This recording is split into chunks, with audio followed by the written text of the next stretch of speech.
Clark Brown here, Cannon Financial Institute. We live in very challenging times. The coronavirus has brought tremendous disruption, loss of lives, illness, economic disruption. And now more than ever, we need to develop resilience. So in our short time together today, we're going to cover three topics. First, we're going to explore what resilience is. Second, we'll take a look at what holds us back from being naturally resilient. And third, we'll look at some specific strategies to enhance our own personal resilience. So what is resilience? I think I can best describe it by introducing you to someone I met in college, who I think is the epitome of resilience. This is a water bear. I met him in a biology lab, but he's an amazing little creature. They have found him in ponds and streams and lakes, the bottom of the ocean. They found him in Antarctica. They found him at the top of volcanoes and mud puddles.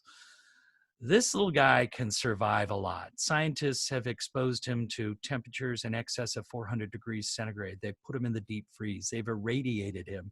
They've put him out in space. They've put him on the bottom of the ocean, and he comes back. He thrives in adversity. Scientists describe him as the most resilient creature on the planet.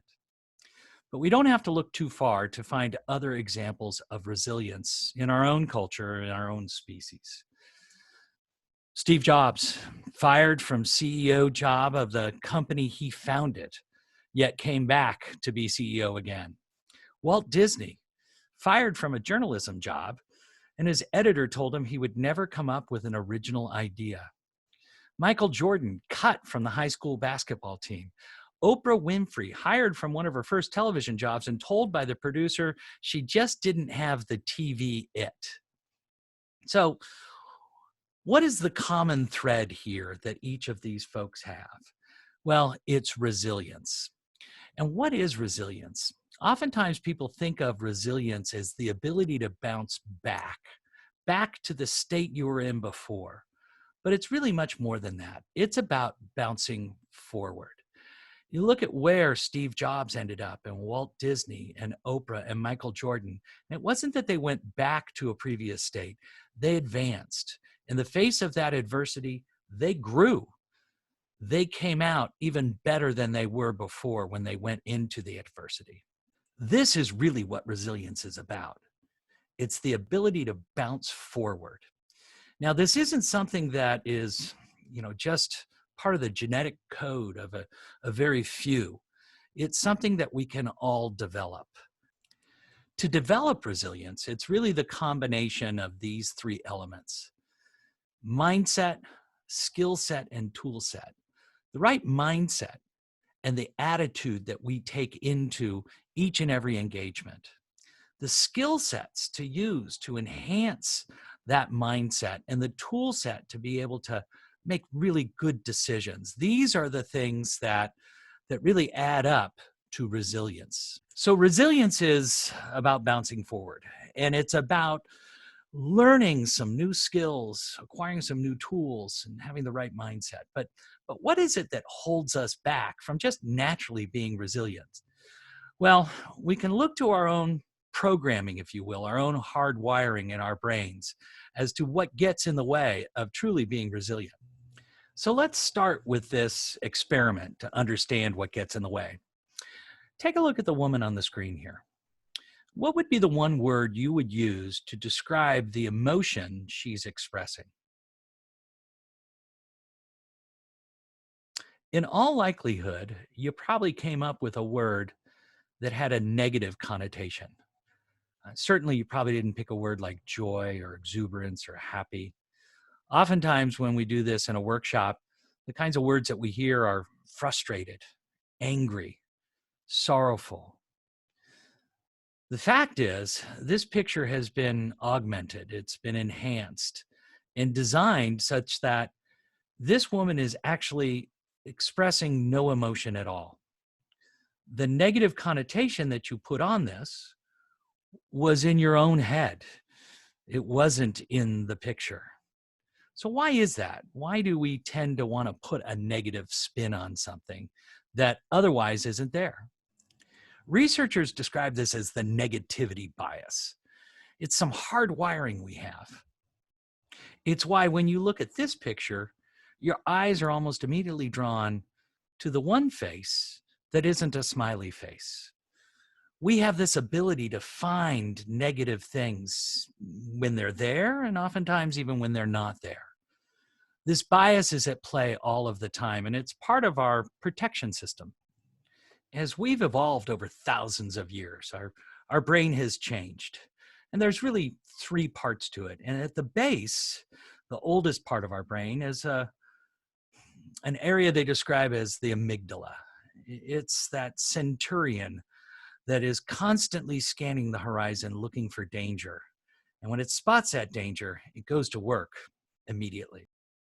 Imagine our ancient life. We've been out on the savannah hunting for dinner. We're back at the campfire, sitting around enjoying whatever it is we managed to catch or kill that day. And off in the distance, maybe 25 yards or so, in the darkness, we hear the snap of a twig. And everyone immediately stops what they're doing. And in an instant, they begin to react.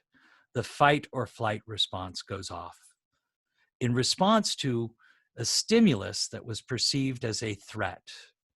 Could be a threat, maybe it's not, but the system is at work. And this protection system that is constantly scanning for threats is always working. Now, it served us well 10,000 years ago, but in today's world, we don't often have to worry about somebody jumping into the middle of our dinner table and carting off one of our children or family members. Those kinds of threats just don't exist, but yet our brain still operates scanning for threats. And oftentimes, little things that are maybe innocuous are perceived negatively, and we react as though it's a life or death threat event. The speed at which this happens is amazing, and it's almost hard to think that you might have any control over it at all. But there is an opportunity to pull the ripcord before action actually takes place. This automatic reaction coming from that base part of our brain, as the stimulus is picked up, there's about 0.3 of a second of processing that is subconscious, and it creates the desire to move. And then there's about 0.2 of a second that our neocortex, our thinking, could come into play to potentially veto whatever that movement is, and then we begin to act. That is that immediate response when you're in the yard and you're doing some yard work and you reach down to pick up a stick and suddenly it appears to you as though it's a snake and you just jerk back. Or when you see a spider, right?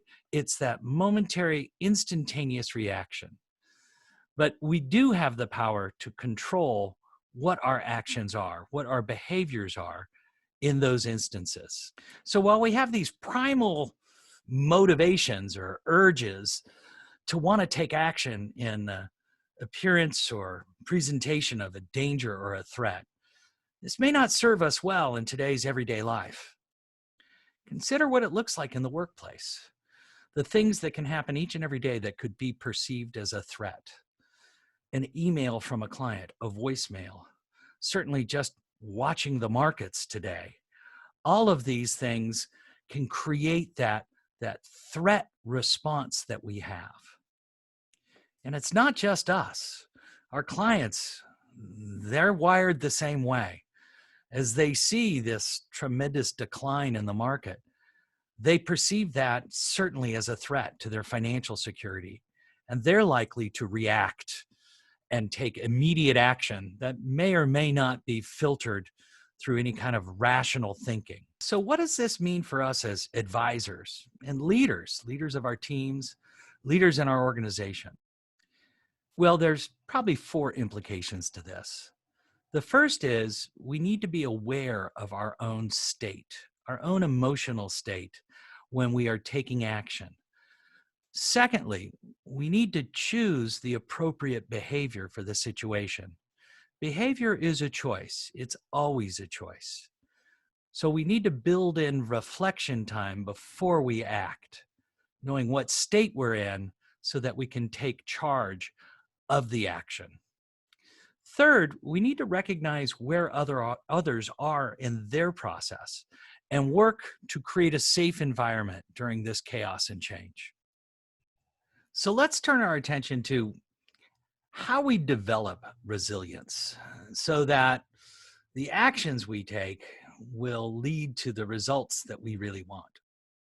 The research around this has identified that with those people who have demonstrated real resilience, it really kind of breaks down into maybe a three-step sequence. First, it's about how they filter information. Second, it's about how they act on that information. And third, it's how they interact with others.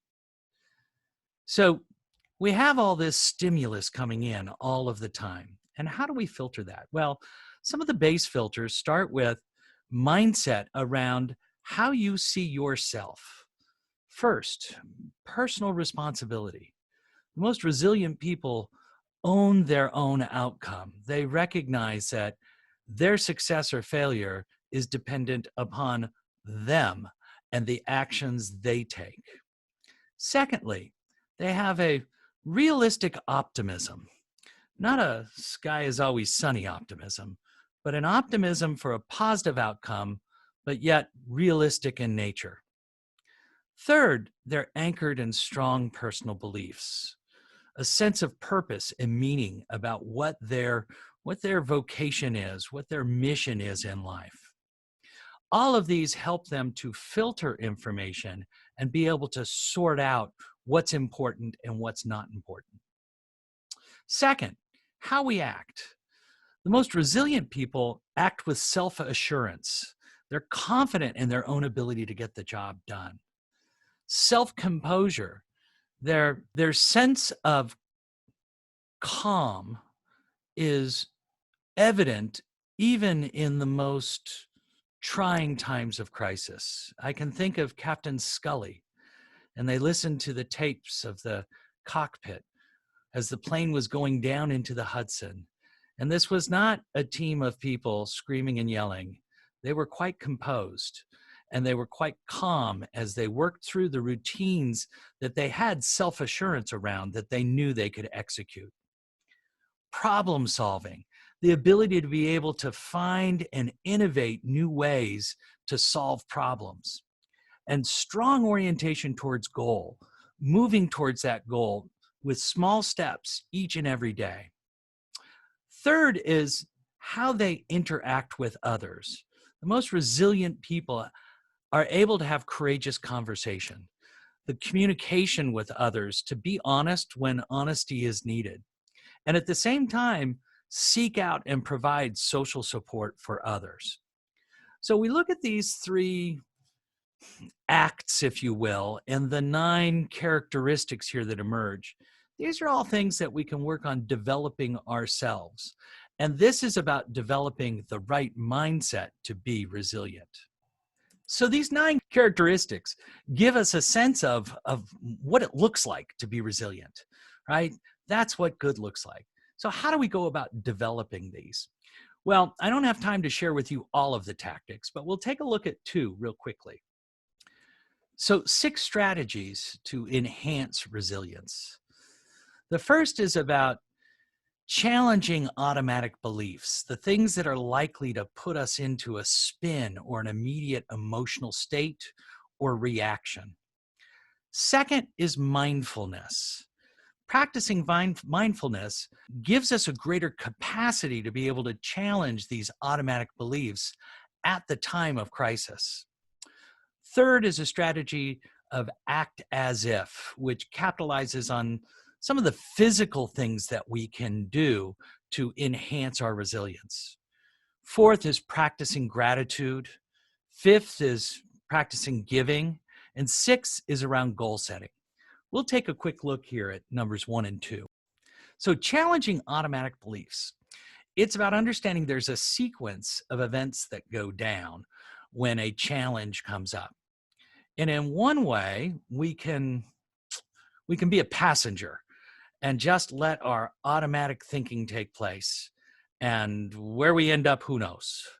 But in another way, we can be the driver. And that challenging those automatic beliefs is about taking control of the steering wheel. So the challenge arises, an email comes in. It's an upset client, it's compliance, it's something that just sends us into a spin.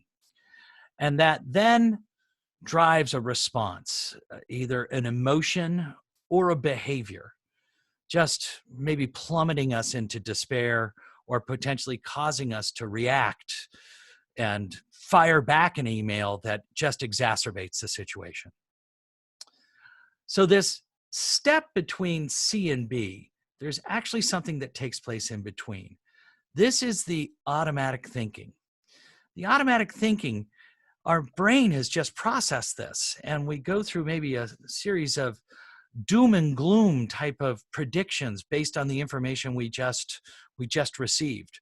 Or maybe we want to blame somebody, but it's that internal dialogue that's going on that then drives the behavior, the emotion.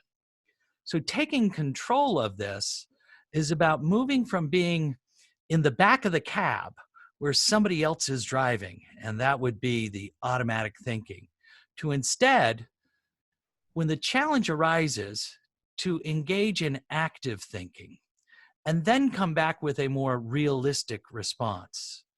And our acronym just changed from CAB to CAR.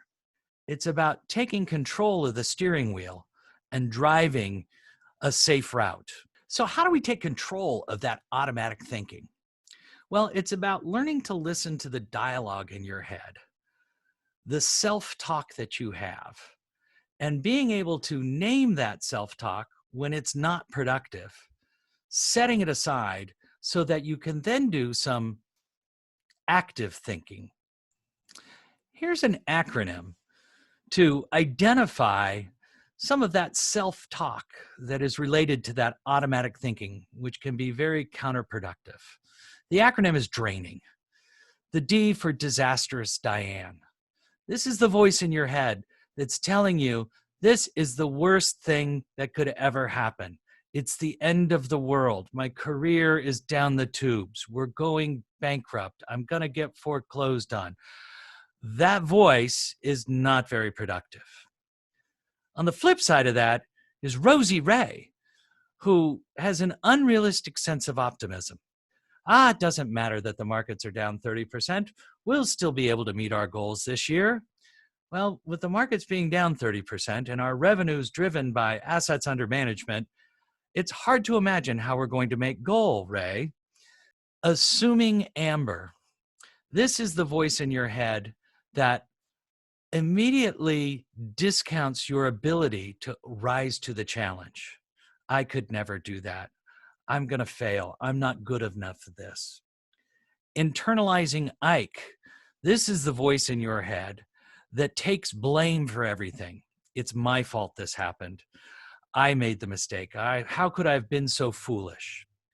Naming Ned is the other side of that one. We're just going to blame everybody. It's everybody else's fault, closely related to indicting Ivan. And negative Nigel, no matter how positive things get, can never seem to find anything but the negative in the situation. And generalizing Gerald is the language that you hear in your head that usually includes words like always or never. They're the absolutes, right? It's recognizing this self-talk and being able to set it aside so that you can have a more rational thought process going on. So this process about moving from being in the cab to getting in the car is all around controlling that thinking that's going on at the time of the event. It's fast. It's very fast. And so how do you develop the capacity to be able to recognize your state, to recognize those voices, to tell them to sit down so that you can do some active thinking to have a more reasonable action? This is where mindfulness comes in. Now, The default mode of the brain is to either be reflecting or thinking about the past, or projecting and thinking about the future. And mindfulness is about being fully present in the moment. So, how do you practice mindfulness? Meditation is by far the best way to practice mindfulness. Just taking time out each day, 5 minutes, 10 minutes, to sit in a chair and focus on your breath. Now, thoughts will come into your mind. You'll be either reflecting on the past or thinking of the future. That's the default mode of the mind. The practicing of mindfulness is to recognize when those thoughts come in, to just gently turn your attention away from those thoughts, set them aside. Don't chase the rabbit and let one thought lead to another thought. Instead, you bring your concentration back to the breath and focus on what it feels like to breathe. It's an exercise to calm the mind, and it has tremendous benefits beyond just building resilience. It gives you a greater ability for focus and concentration. But as it relates to resilience, it gives you that ability to more keenly recognize when thoughts are coming into your head and recognize what kind of thoughts those are, so that you can be proactive in how you manage that thinking. That's how you get out of the cab and into the car. This table highlights how these first two steps of the 6 tactics for developing resilience impact each of those 9 characteristics of resilient people. By far, the one that has the greatest impact is that focus on active thinking versus reacting to automatic beliefs, followed up by mindfulness with the ability to develop that capacity. The other 4 tactics you can see have impact across each of the other 9 areas. So these first 2 tactics for enhancing resilience are things you can start practicing today once you get off this webinar.